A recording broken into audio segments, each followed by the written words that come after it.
This is like interview interrogation 101. That's right. We're in the box.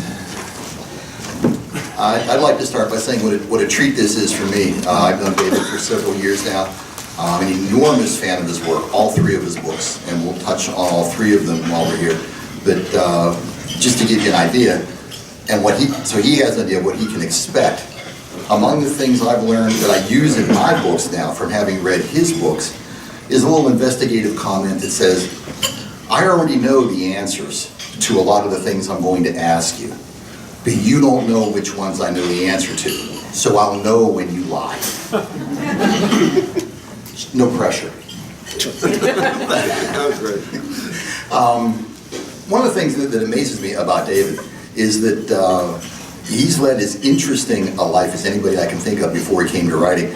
We'll touch on his pre-writing life very briefly here, but you first got started with in punk in Long Beach, California, when you were an active promoter of punk bands and actually went into starting spoken word evenings of people like Hunter Thompson and Tim Leary. Just give us a little bit about how you got into that. After college, I went to college for radio, television, film, and I always thought I'd be a screenwriter or something like that. But I fell into the alternative music scene, in Long Beach, and I found that they didn't really have any venues. There were a lot of kids that loved the scene and were into it, but there were no venues. So I found one venue that was sort of a ballroom and held 1,500 people, and I started booking bands there. I think one of the first bands I booked there was Violent Femmes, and then went on to Minutemen, Red Hot Chili Peppers, and then I found another club that was literally a top 40 meat market club, and they said they'd give me Sunday night, and that Sunday night was more popular than their Thursday, Friday, Saturday nights, so they gave me 7 nights a week, and there we booked everyone from, Chris Isaac to Social Distortion to some major punk acts. And Chris Isaac's not punk, but even non-punk like B.B. King, Robin Trower, a lot of stuff. But we had an off night Wednesday, and I thought of an idea. Let's try an evening of conversation. And a buddy of mine was the manager for a lot of people, like Timothy Leary and Hunter S. Thompson, a guy named Bill Stanky. And I asked him one time after we had done several shows with like Jello Biafra doing spoken word, Henry Rollins doing spoken word, and then John Waters doing stand-up comedy. I ended up calling Bill and said, what about, is there a chance I can get Hunter Thompson? He goes, David, are you sure you want to do that? I go, yeah. And then ended up developing a really great working relationship with Hunter, and ended up, like, even when I left Bogart's, doing a lot of shows and projects with them. I felt after that got into, a lot of the MTV music videos. So it's sort of like one thing progressed into another, and same thing with Timothy Leary. We developed a relationship, and that's what turned into the record for Atlantic Records. Then ultimately what turned into the movie for New Line Cinema. So that's that in a nutshell. I mean, it's several years of doing that. But that was not entertaining enough for David. And he followed up by moving back to D.C., where he spent most of his childhood years, and becoming a cop. And not just any cop. He worked his way up from uniform to tactical officer to detective, where he probably worked pretty much touching every kind of crime you could think of.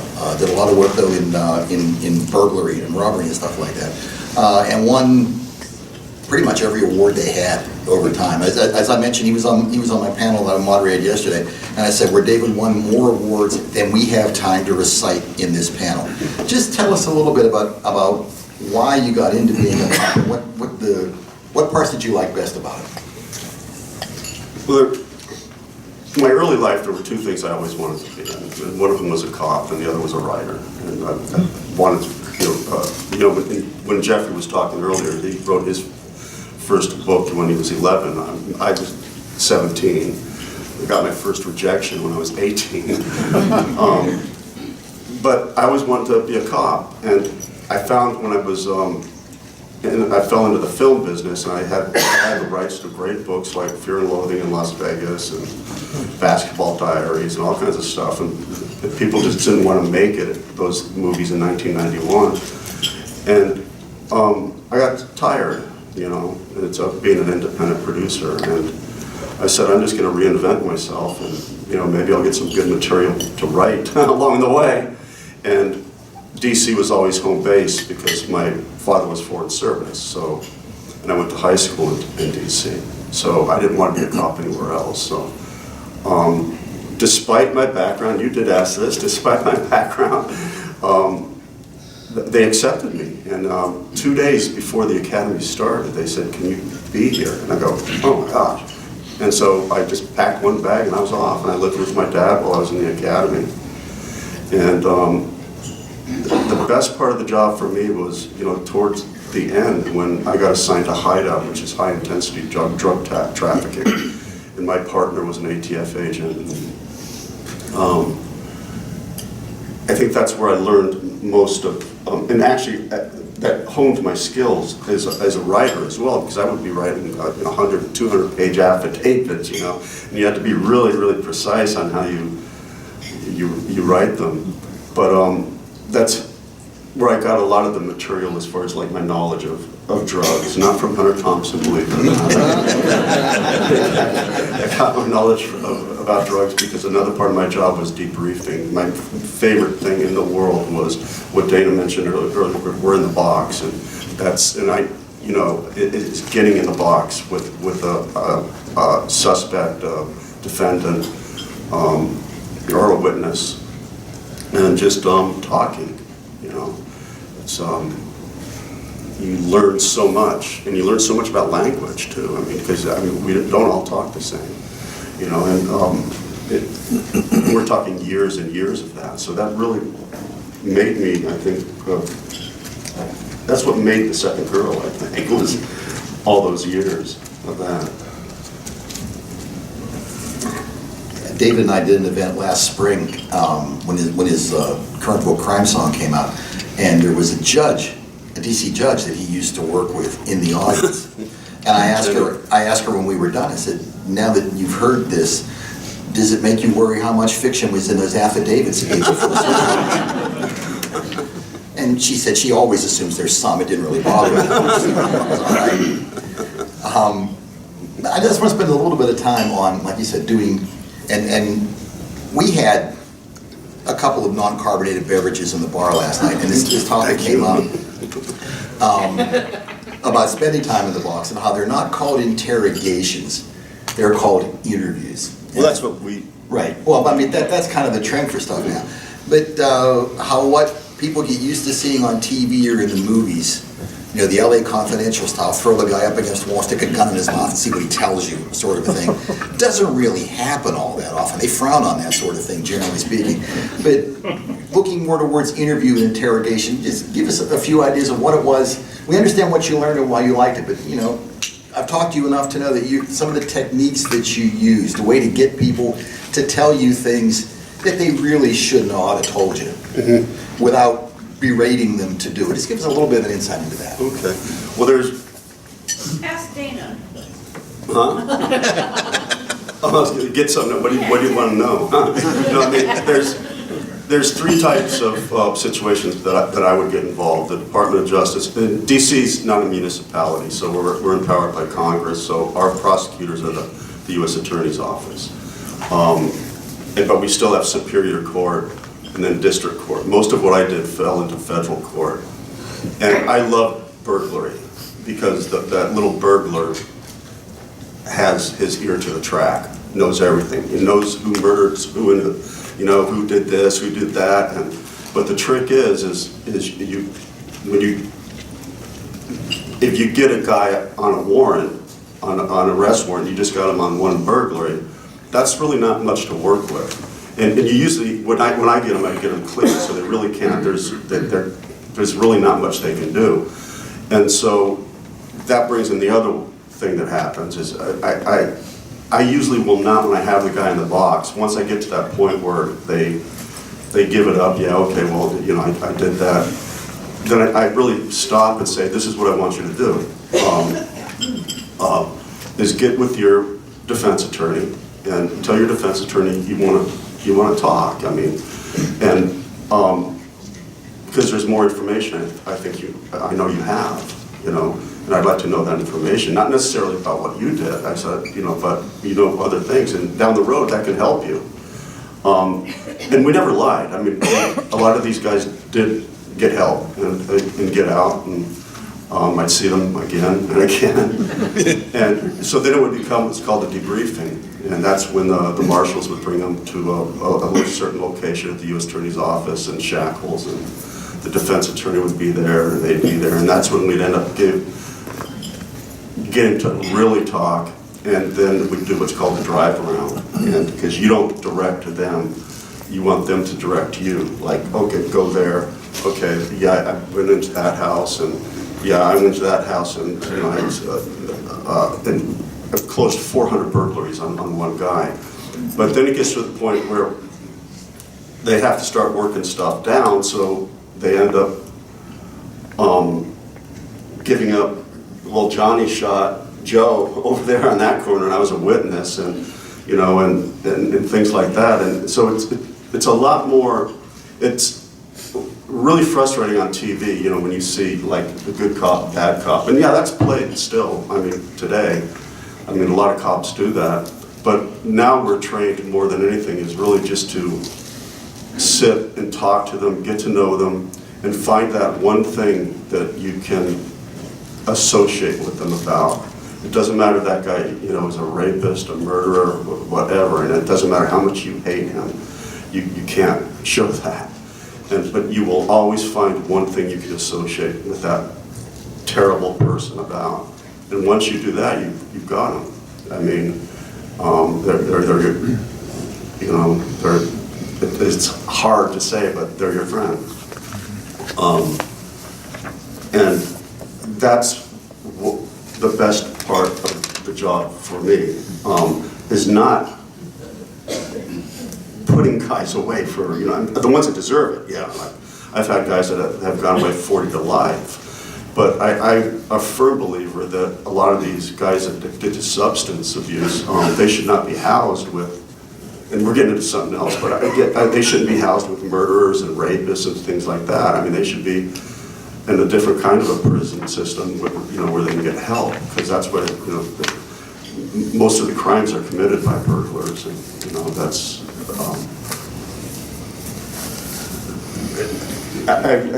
is that pretty much what you were trying to ask? Yeah. I mean, I don't know. It's weird. I can be very uncomfortable in a setting like this, but I'm very comfortable with prisoners. So I mean, if you guys just put your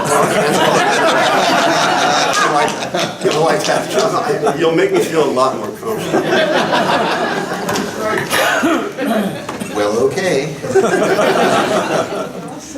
This brings us up to when you got into writing, when you were writing before you left the police force. Mm-hmm. But your first book, called A Detailed Man, is the story of a detective named Ezra Simeon who doesn't really have a home. He's a DC detective. He's been a DC detective for quite a while, but because of just how certain events have shaken out, he doesn't have a permanent place to work. He gets sent here for a few weeks, he gets sent there for a few weeks, so he never really lands, he never really has a place to put his stuff. And I want to talk about this book some because I think it's a sorely neglected book. And frankly, I think it's sorely neglected even by you sometimes when you talk about your other books, because it's a wonderful book. When I read it, one of the first things I thought of was, it's not written in the same style, but it reminded me a lot of Joe Wambaugh's books. Because what it really is a series of anecdotes that leads to a conclusion, as opposed to necessarily being a single thread of investigating a crime. It reads almost like a cop's memoir. What was it gave you the idea to write the story about Ezra, who really didn't have a home? And because it's a very non-conventional cop story. Yeah, Bell's palsy. I actually got Bell's palsy, and I'm still partially paralyzed when the 7th cranial nerve is damaged, so I'm like 98% paralyzed on this side of my face. But A Detailed Man, the reason I really neglect that book a lot is because that book is more than anything else I've written, well, 2 other books. It's semi-autobiographical. I was the detailed guy, you know, there was, go fix this, go do this, we're gonna put you there. You're in intelligence for 3 months because we want you to sleep with the anarchists, you know. Well, they call them Antifa now. Back then they were called Black Bloc, which is BLOC. So I was detailed from one place to another.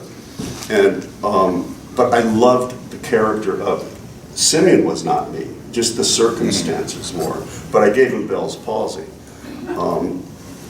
which was similar to me.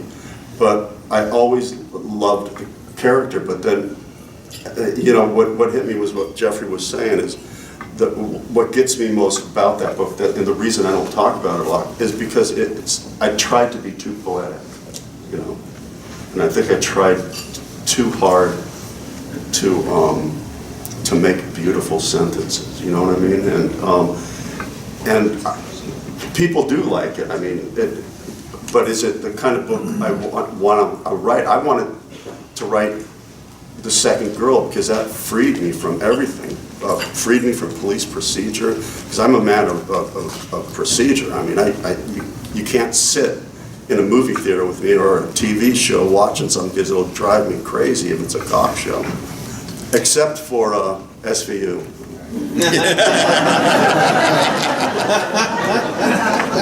And actually Blue Bloods too. No, honestly, I'm telling you, I do love those shows. Not because I love Peter too, but I actually love those shows. But, so it drives me crazy, but I want to be freed from that. So I created a character, Frank Marr, that would follow procedure, but he could put people up against the wall. And as a cop, I don't want my real cops doing that, because I don't do that. And I don't want to portray a cop like that. I mean, I just don't want to embarrass my department that way. So I had this guy forced into retirement by the department, so he can do that, because he's a good guy or a good bad guy. Well, what I think is special about Frank Marr, and I'm glad you brought him up, because he was the next question anyhow, is Marr to me right now is as well written an anti-hero as any place I've read. I mean, he's got problems coming out his ears. He's got drug issues, he drinks, he can't maintain a relationship. He doesn't really have, he's got his pension, he's not really doing, let's put it this way, he can't go too long without coming up with some kind of money. He can't just live for very long, not necessarily month to month, but he's probably going quarter to quarter. But he also has this, like you said, he has all this knowledge of police technique, which he doesn't have to observe. But when he does things that are sort of borderline, he also knows which techniques they're going to use to try to pin something on him, so he knows how to work around them. Just talk a little bit about, I mean, you kind of explained where you got the idea from and why you wanted them, but as Marr develops through 2 books now, and the 3rd book you're working on now, you kind of talk a little bit about where your ideas are for moving the character, and a little more of his background now that you know him better, as opposed to just being, well, I want a character who can do this. Now that you have an established character, talk about your feelings about him a little bit. Well, the tricky part with Frank Marr is, first off, you can only take him so far. I mean, he's a mess, but what I really like about him is he does not complain. He's not one of those, my life, oh my gosh, and he drinks alcohol because he loves it. He does drugs because he loves it, and he loves his lifestyle. And I did not want him to complain. The hardest part is to make a character like that likable. And so that's why it's going to be a trilogy. So the second book is a little more difficult. It's a little darker because it's sort of the arc, and you do have to sort of break them. And so it's a darker period for him. But the 3rd book that I'm working on now is going to go back to the 1st book, and he has to become a different person. I mean, I don't want to kill him. I do a lot of book clubs. I love doing local regional book clubs, and most of them, are women. And it's so funny what you're saying. It's very true. Like a lot of them are like librarians and women my age and older women, and the violence is okay to them. I mean, it's a very violent book, and they love the book. But the one thing they want to see is they want to see him get off drugs, and so I think that's going to happen. But except one person said, no, he has to keep using cocaine. That's why. One book club did a beautiful cake that was a pile of, looked like a kilo of that's right.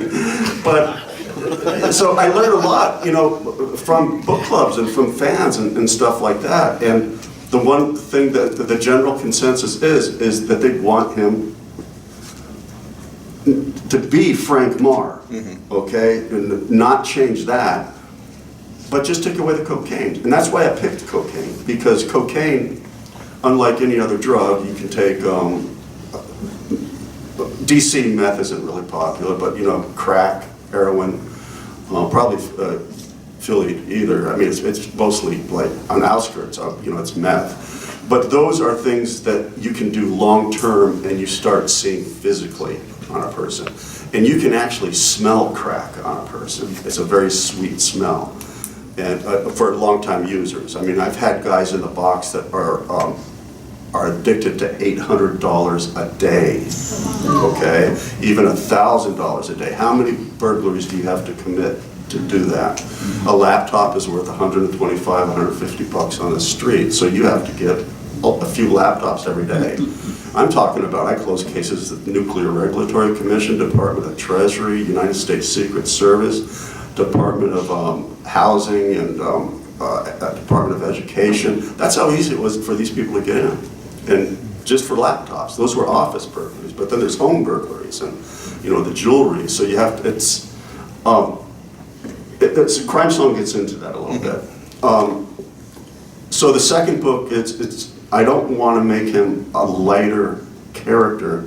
I still want him to be unpredictable, and that's the tricky part in the third book, because I don't want to give up if he gives up cocaine or not. He may not. I sort of already did, so it doesn't matter. Maybe it's back on. Yeah, but he could get back. Like he does look at something and goes, maybe just for recreational purposes, just a little bit. We can always hope he becomes addicted again, and have to be off it forever. I want to talk a little bit about the second girl, and you talked about your feelings towards Frank Marr. In the second girl, without spoiling it, this will just be kind of like, this is probably stuff off the back cover that people would see anyhow. Marr supports much of his cocaine habit by ripping off drug dealers. And he knows how to identify them because he was a narcotics cop. So he sees where the stash houses are, and when they're not around, he goes in and rips them off. Well, he gets into one and finds a young girl, 13, 14 years old, I think she was, chained to the bathroom. And she's there for recreational purposes for the drug gang, for lack of a better term, and Marr rescues her. But he has to jump through a bunch of hoops so nobody can really find out how he found her and what he was doing there. And he kind of thinks everything's okay, and then another girl's been kidnapped. And the parents come to him, and he deals with this struggle throughout almost the entire book, that he wants nothing to do with finding this girl, the second girl, which is why the book's titled that. But he can't help himself. When these people come to him, he can't not look for this girl. So it causes him all these problems with what he would normally be spending his time with, in this case that he doesn't really want. And just talk a little bit about how that just kind of affects his personality through the book, how it just kind of pulls at him. Well, one thing about cops is cops know how to lie legally. Because, you have to put on a different face and be able to lie. The difference with Marr is he lies illegally. The whole thing when he found this girl, this was during a time based on 1999, but it's present time, when MS-13 was actually going to the suburbs and they were recruiting. They got their best looking guys in their fanciest cars, and they'd recruit with young teenagers, and start out with like buying them things and then taking them to the mall and stuff like that, and then come over to my house and they start smoking weed and all that kind of stuff, and then they get them addicted to other stuff, and then they don't go home, and then they usually go to brothels. So this is somewhat based on truth, but I thought it would be really interesting if Frank, during the course of his addiction problem, went into a house and stumbled into something. And most cops hate, it takes a very special person to work children cases, first of all, children's sex cases, and missing person cases. But he has to navigate this world of trying to find this second girl, but at the same time having to deal with the cops, because he found the first girl, and the cops in 2 jurisdictions, in Fairfax and Washington, D.C., have to get involved. And they find out that he's working this other case of another missing girl. So he's treading a real fine line, but he's breaking rules to try to find this girl. But, so it's just walking that fine line of breaking the law, but knowing how to lie your way out of.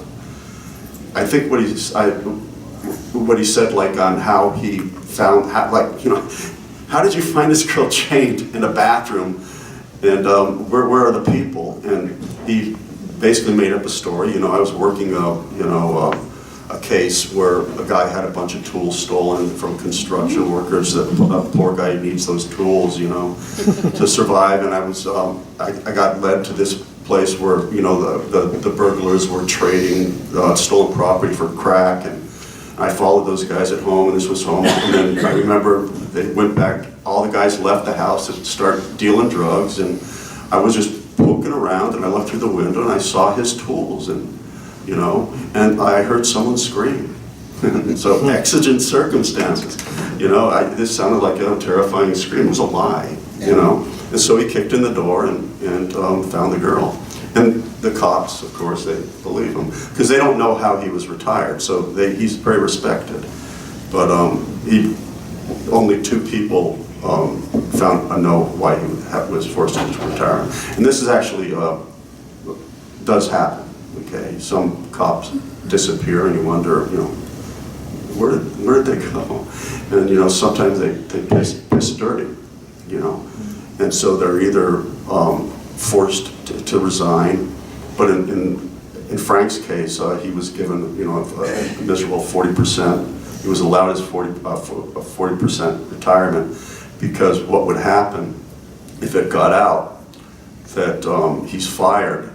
And he's a narcotics detective that's putting together RICO cases and putting guys away for 20 years.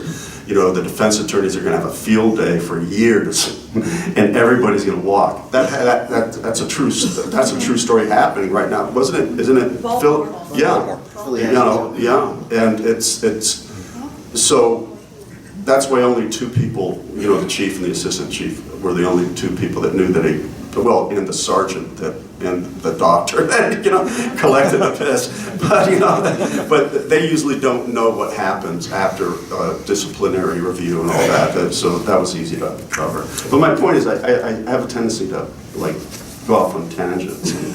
That was a serious tangent because you asked about something else. And that's also a part of interview technique. Is so I sort of like I'm screwing with Dana, and I got away from really answering the question that I didn't know how to answer. So off to the next one. That's okay, because I'm not done with you yet.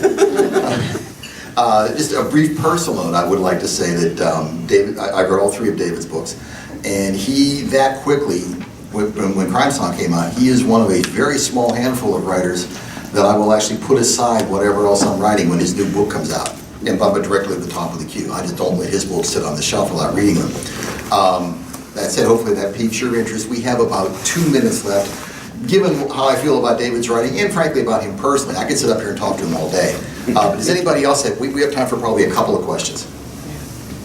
Yes, ma'am, right here in front. Could you, early on when you were talking about getting more information from the people, you know, and I'm sure this leads to plea deals and all that. I work at the Maryland Correctional Institution for Women, and there have been a lot of cases where the women get charged, the men get charged, the men turn state's evidence, make plea deals. The women don't know anything about what went down, and they get harsher sentences than the actual defendant. And it happens over and over and over again. It does. Can anything be done about this? That is very unfortunate when Tell you... us the topic. Oh, I'm sorry.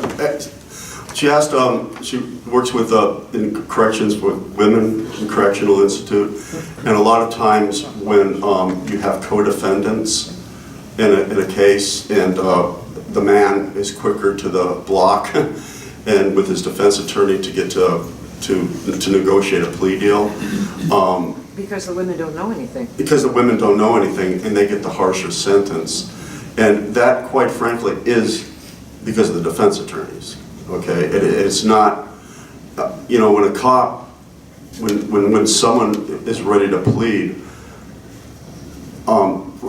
it depends on what kind of cases you're talking about. If you're talking like homicide, things like that, we will separate people into different, you know, interview rooms, and our hope is that both cooperate, and you know, and you will work one against the other sometimes, and whoever talks first, unfortunately, if the other one. So I don't know what the circumstance is. But So if the women don't know anything, they can't talk. well, again, it depends on what kind of case you're talking about. Like, give me an example. Like, because if it's homicide, they do know. They will know that. Because the detectives try to get them to cooperate. Well, there's one case where it was a gang situation, and there were 3 people involved. In this case, the girl was involved. But the boys turned state evidence and got 15 to life, and she got life in prison without possibility of parole. Yeah, that would... And they were all 3 involved. She was in a gang but didn't know anything? No, she knew. In this case, she did know. She was involved. But was there anything else that she could add? The doorbell case. Oh, yeah, there was a case. We have one case where a woman was walking with her boyfriend, and he said, go ring that doorbell, and she said, why? And he said, because the guy's mad at me. He won't answer the door. And so she rang the doorbell. He went in and killed the guy. Okay. And under felony murder, and she got life in prison. Yeah, along that's, with the guy. what she said is, that's tragic. And that does, I've heard of things like that, where a guy will use someone as a dupe, and it's sort of like an okie doke, or what we call it. And he'll like get a woman, or even a guy, a young guy, to, you know, go ring the doorbell, and, you know, to get me in. And he ends up getting in, using her unwittingly, and kills the guy. That again is a bad defense attorney, because clearly she was not aiding and abetting, because you have to have intent, and she had no intent to commit murder, or she didn't even know that a crime was going to happen. She was just with a very bad guy, so she should not do any time. She spent 40 years in jail. That's tragic, and that is a pretty stupid defense attorney, quite honestly. And I have friends that are defense attorneys, and I love them. I mean, they have their job. And Leslie in my book is a defense attorney. So yeah, that's tragic. I don't know what to say about that, other than that she should have had better counsel, you know. And also the judge should have had a better judge. There was another case where a woman was driving, 2 people jumped out of the car and killed people. Wow. Got I'd back love in to, the we car. could talk about, I know that Austin's trying to get, but no, that's, I'm very passionate about it. yeah, I understand, and I'd love to talk to you about it. The bar later. Yes. The bar, Yes, the bar. we're gonna be at the bar later. We'll be at the bar later. Hey, I That's know, the best time. The session's already started. Thank you, David. Thank all of you very much.